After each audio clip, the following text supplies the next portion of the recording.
And she is the dream aficionado. So, have you ever wondered, why am I on this planet? What is my purpose? Is there someone sabotaging me? And is it myself? These are the questions that you're going to find out in this podcast, and we'll reference her e-course where you can go deeper with her in coaching and courses and all kinds of fun content. Of course, I'm going to promote my bestie. So what are your thoughts on dreams and how do we get there? What's this journey been like for you? Oh my goodness. So thank you for having me here. It is a dream to get to collaborate with you. I know. We have been on this journey, both of us, chasing our dreams for a really long time. And I think A long time. And I mean, we're not that old, but No, it was like 5 minutes, actually. As a percentage of the time we've been on the planet, we've been doing a lot of life together. And I think we first met when I was in, I call it my first dream. You know, I had this dream from actually a young age. I wrote my first psychology paper at the tender age of 8 years old. We are not the same person. We are not the same person. Gosh. And that's one of the fun things about our friendship is that we're so different. But I had always had an interest in psychology. And so that was my dream, was to become a psychologist. Whoa. And I followed a very normal path. I went to college, I went to grad school, and then lo and behold, I mean, I had thought for a while, I had been working with military veterans. I had done some of that work at the VA. I thought I was going to stay in that for a while. As a psychologist. As a psychologist, yes. Thought I would love, and I loved working with veterans. And then I found a way to combine my passion of working with veterans and do it in private practice. So I found myself realizing that dream. And yet, as I moved forward, I kind of got into it, and then I was like, okay, I'm in my mid-30s and I've achieved the highest dream I had for my life. Now what? Exactly. Am I going to just stay in this little room for the next 30 years?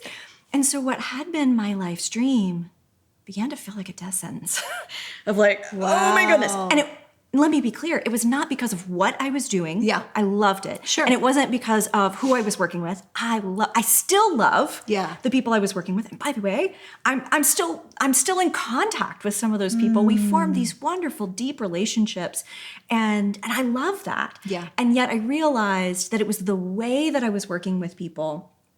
My dream turned out to be too small. So let me pause you. Yes. So many of you may be experiencing what I call healthy discontentment.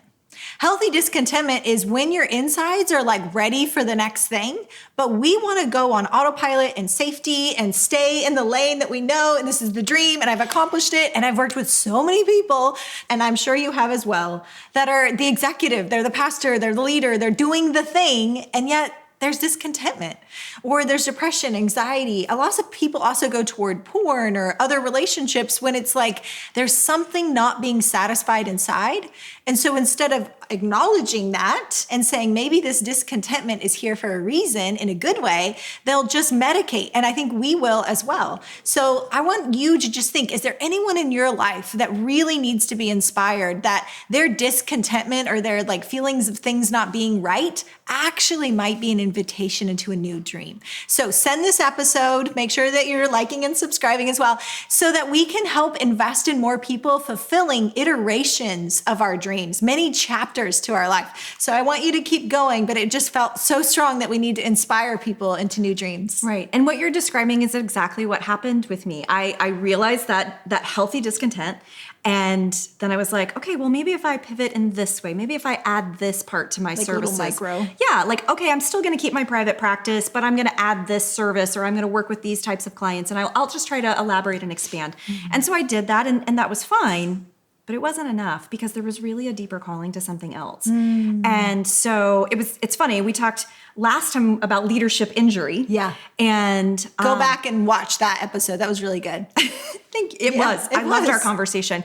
And in my case, I didn't realize that the life that I had built for myself was really being influenced by a past leadership injury. Oh. And then that injury got healed, and I started to think differently about myself. I started to think differently about leadership. And really that relationship with that leader completely shifted things for me, and it unlocked something that gave me the freedom to be honest with myself about that discontent. Wow. And to stop pushing it down like, no, I'm living my dream. Everything's fine. Everything's fine. Nothing to see here.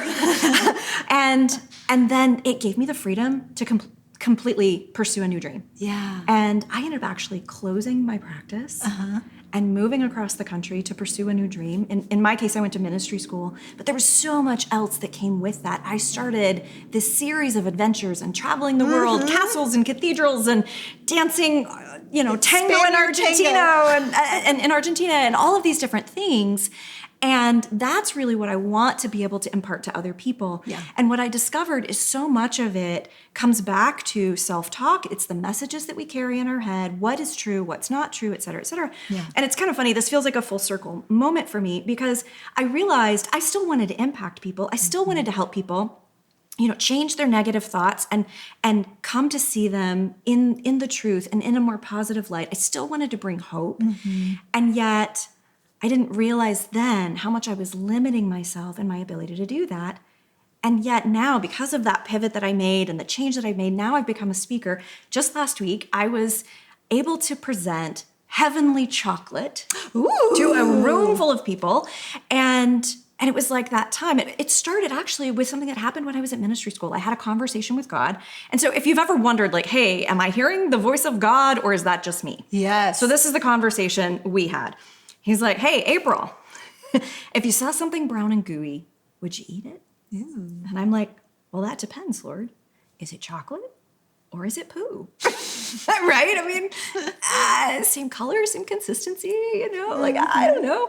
And he's like, well, how are you going to tell? You're going to just pop it in your mouth and eat it? No. I'm like, no, thank you. I said, I would probably, take a whiff, smell it first, and then decide. And he said, exactly. He said, so don't chew on anything. Don't chew on any idea that doesn't pass the sniff test. Okay, so let's make that practical. As people are listening, how would they do a thought as a sniff test? So we'll get into, I think the overall frame that I would say, when God speaks, it's sweet.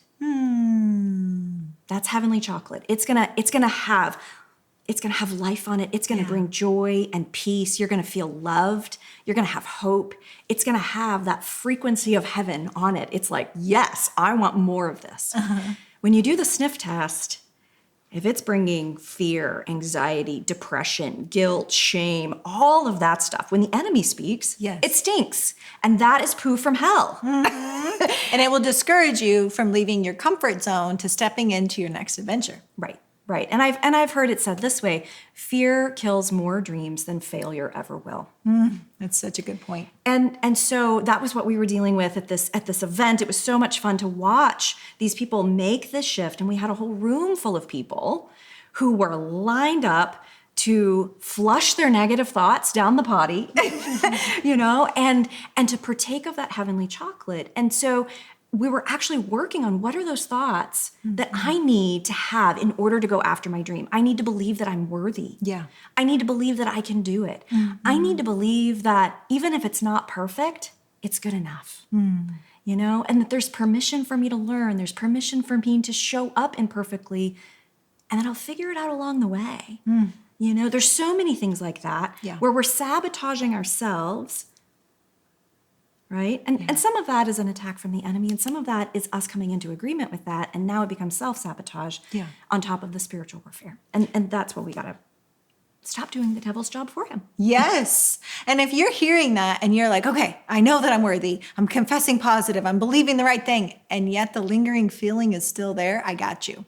So we have a course called Restoring Self-Cohesion. Dr. Minatrea is actually one of our guests on the course. So if you go to crawfordclinics.com, you can connect with this content to go deeper than just software upgrade, which is good. Changing your mindset up the conscious level is important, but so much more. We have to do the depth work. There's parts of us that believe we're unworthy and it's been disavowed or brought unconscious. And so it's not a willpower issue. If you know the right thing, you've done the sniff test, and yet the nagging feeling of unworthiness or fear to move on or go into the next project, that it's going to work out, that you have what it takes, then do the deeper dive. And so we're going to invite you to the Restoring Self-Cohesion course on crawfordclinics.com. All right, keep going.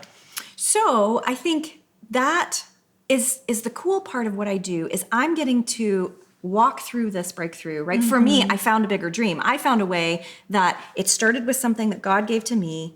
I've shared that heavenly chocolate idea in one-to-one conversations. Yeah.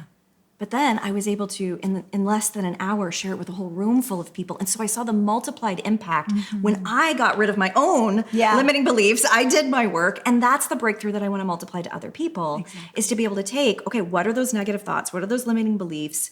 Where do we need grander vision? And I recognize there can be, Liz Bohannon talks about dreaming small, because sometimes people get overwhelmed by the bigness of it. And so sometimes we need to take it in baby steps and bite-sized chunks. And yet being able to steward the beliefs that we have around that and have that grander vision, it really just opens up all kinds of possibilities. And I think the other thing that I would say to people is, if you're listening to this and it's falling flat and you're like, that's not me, I'm not a dreamer. I would encourage you to call this woman. Yeah. Schedule an appointment. CrawfordClinics.com. CrawfordClinics.com. Because I believe we are all created in the image of the Almighty. And there is so much creativity. The one who created the entire world. Yes. God started with a dream, right? And this is Lou Engle's notion. He said, when God created you, he started with a dream and wrapped a body around it to fulfill that dream. So it's not even about you having to decide what your dream is. It's really about discovering the dream that's already been planted inside you. Yeah. Every single one of us has a purpose for being on this planet. And it's for us to discover, approaching that with a sense of curiosity and mystery. I know that's something you really emphasize, is that kindness and compassion and curiosity, like, oh, I wonder what it is.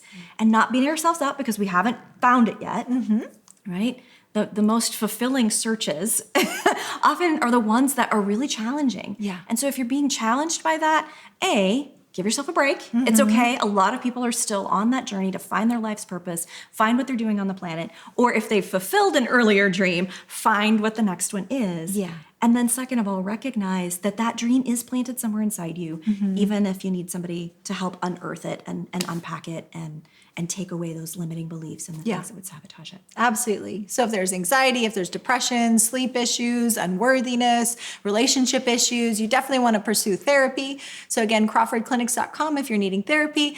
I don't want this to sound like a commercial, but we are amazing. I'm just saying. As a team. She's not lying. I've seen her work. Thanks, Fred. So what you want to do is really move into action.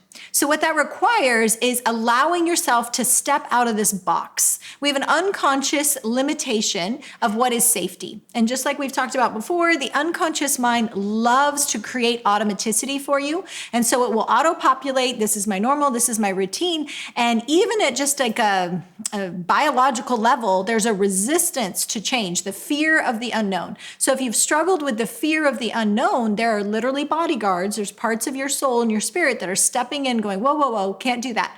What we want you to do is just start making action steps doing something. Because to your point, you didn't just, one day wake up with a whole new dream. You had to go on a journey and allow that to unfold. And you stayed in castles and you did Argentine tango in Argentina. Yes. And you did the things and you traveled and you let yourself do that. And now you have this fulfilling life, which means her prior steps were the foundation for her to do today.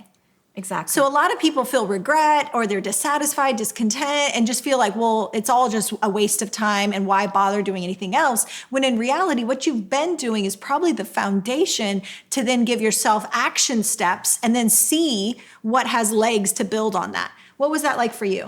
I would say I would liken it to candles in a dark room, right? And I think what we're expecting is we want that light bulb moment where it just all comes on all at once. Doesn't happen. Doesn't always happen that way, but it does happen. And so if you think about being in a dark room and there's a little candle that says, hey, maybe there's something more. Hey, what if you tried this?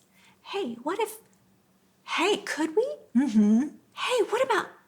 And then you don't even necessarily notice that point at which you cross that threshold from dark to light. Yeah. But suddenly you're looking around and you're like, wow, I can see some things that I couldn't see before. Right. I have vision that I didn't have before when I was in the dark. And so giving permission that it can be a gradual process. And even those baby steps, a baby step might be, I'm going to Google this. Yeah. Not a high risk. I'm not putting any money in there. I'm not signing any contracts. I'm not telling a bunch of people. I'm not posting on social media. I'm not blowing up my life Yes. to pursue this new dream. Can we say Yeah. that? Just like I'm gonna Google something. I'm gonna learn something, and that's a great way to begin pursuing a new dream. Just give yourself permission to play. Give yourself permission to dabble. Yeah. And give yourself permission to Google. Give yourself permission to journal and to write about it. Let it be messy. Yeah. And recognize that every little step I take, even if it's that permission, just to go for a walk and think about, well, I wonder what it would be if this happened. Like that's a little candle that's being lit. So good. So that you can come to that place where you're like, oh, I see it now. Now it's as clear as day. Yes, let's go. Yes. And every time you move an action step and you turn your brain off, stop thinking about it. I think that's really key. When I go gardening, when I go running, on a walk, and I'm driving, all those movement steps, I think unconsciously tell your brain it's okay to move forward versus sitting and thinking and dwelling too much. The navel gazing. Navel gazing, exactly. And thinking of all the ways you're disqualified. Someone else is already doing it. You know, who are you to think you could do that? All of that is literally poo. It is a bad smell test. And so the more you ruminate on that, you're creating a fear response the next time you try to step into your dream. So it would be far better to go on a walk, do something fun, go dancing, and just think what comes alive. And I keep a dream journal next to me at all times. And I also have a dream binder at home with tabs for each area of dreams. Now, none of those have to happen tomorrow. But I love dreaming. And because I've permissioned myself to dream for so long, I'm not going to say years, don't age myself, but I'm now getting to live a lot of those dreams because you write it and then you get to see what happens. A lot of opportunities even have come into my life after I've written it. So it's not as much striving as you might think. It's just giving yourself permission to awaken that dream and that desire. Right.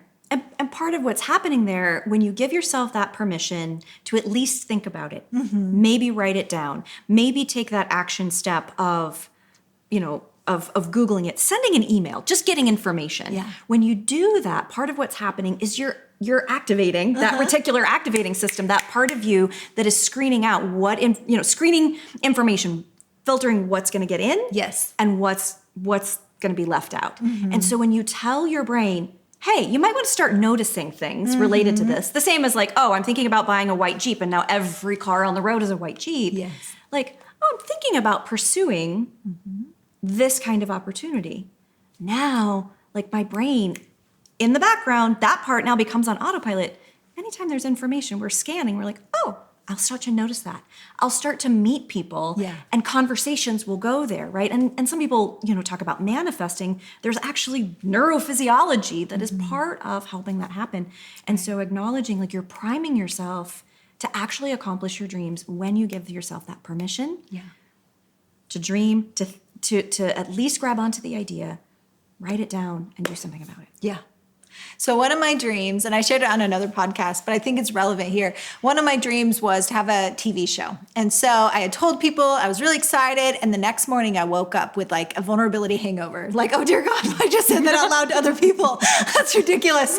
So I woke up all like bad feelings and I'm like thinking of all the reasons that this is the dumbest dream and I should have never ever allowed myself to dream this. I should go back to being just a little psychologist in my little hole, like do my little thing over here. And so... Oh my goodness. Oh my goodness. That's poo from hell. Let's flush that. So it was so cute because I actually heard my inside voice it scared me. I know that sounds weird. I'm not multiple personality disorder. No. I promise. We're talking about parts of self. If you go to Restoring Self-Cohesion, you'll find that out. But I heard another part of me go, Shannan, you do hard things all the time. This is just another hard thing. If you fail at it, that's okay, but at least you tried. Right. And I was so surprised because I knew it didn't come from my normal brain. I knew it was my spirit ministering to the scared part of my soul. And so if we can start developing hacks like that, and that's where probably your coaching and your course are really helpful to help overcome those hurdles that will come. Because when you're moving toward a goal, there will be resistance. And that's the kind of grit and fortitude that makes those that don't give in they give in to the fear, and then those who really apply themselves that get to live in the fullness of that dream. So yeah. And I just wanted to say, I think when you encounter that kind of a response that's not heavenly chocolate, that resistance tells you that you're actually onto something great. You're onto something that matters. Chris Valentin says it this way: the dogs of doom are standing at the doors of destiny. And so your dream that you woke up and you were like, oh my goodness, that resistance is telling you that dream is actually gold and there's something really to it. And you ought to pursue it. So I would say as we end, you should also have friends that speak into your dreams. Yes. And be careful. Don't share your dreams with people that are just naysayers. Right. You know, there may be people that are like, hey, don't blow up your life, like cautious people. Sure. But I would say surround yourself with people that really speak life into your dreams and are willing to do the snot cry. Right? Well, if you're going to birth a dream, be careful who you let in the delivery room. That's good. That is not open to the public. Yeah. We don't share it with everybody. Yeah. So we love you guys, and it is a privilege to get to be on this journey. We want to hear from you. So comment, let us know your dreams and how we can support you and encourage you. And Dr. April, how do people connect with you and your resources on dreaming? The easiest way to find information on dreaming would be to go to dreamdeclare.com. Perfect. Easy. And then for the larger thing, draprilspeaks.com, and that'll take you to April Minatrea, and you won't have to figure out how to spell it. So dreamdeclare.com or draprilspeaks.com, either one of those will get you in the right place. Love it. Well, thanks, guys, and we'll see you for the next episode. Bye.